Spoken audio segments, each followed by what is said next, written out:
नमस्कार दोस्तों। बहुत सारे लोग कहते हैं कि हम अक्सर अपने मृत परिजनों को सपने में देखते हैं। इसका क्या मतलब होता है या फिर इसमें कोई समस्या तो नहीं है? हिंदू शास्त्र यह स्पष्ट कहता है कि मनुष्य का जीवन केवल जागृत अवस्था तक सीमित नहीं है। स्वप्न की अवस्था भी आत्मा की एक सक्रिय स्थिति मानी गई है। कभी कभी जीवन में ऐसा भी होता है कि जो लोग इस संसार से विदा हो चुके होते हैं वे हमारे सपनों में प्रकट हो जाते हैं और हमेशा दिखाई देते हैं। उनका चेहरा, उनकी आवाज़ और उनकी उपस्थिति मन पर गहरी छाप छोड़ जाती है। उपनिषदों में वर्णन भी मिलता है कि जब शरीर सोता है तब आत्मा अधिक जागृत होती है और जब आत्मा जागृत होती है तो वह उन संबंधों को भी अनुभव कर सकती है जो स्थूल शरीर से परे होते हैं। गरुड़ पुराण के अनुसार जो पितृ लोक में स्थित आत्माएं कुछ विशेष परिस्थितियों में अपने वंशजों के स्वप्न में प्रकट हो सकती हैं।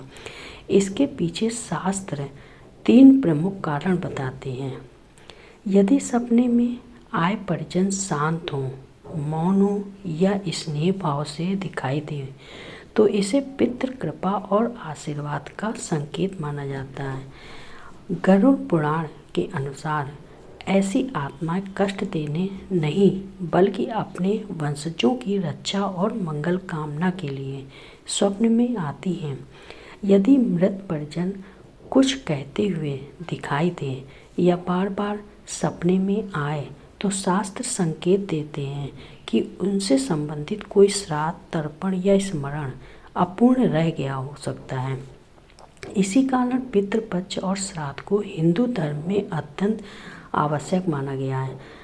बृहदारण्यक उपनिषद में कहा गया है कि जिसका मन जिस भाव में होता है स्वप्न भी उसी भाव से उत्पन्न होता है। यदि आप किसी परिजन को अत्यधिक याद कर रहे हों तो आत्मा का स्मरण स्वप्न के रूप में प्रकट हो सकता है।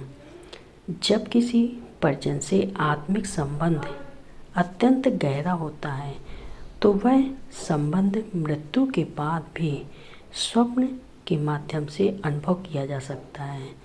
मृत परिजनों का सपने में दिखना हमेशा अशुभ नहीं होता।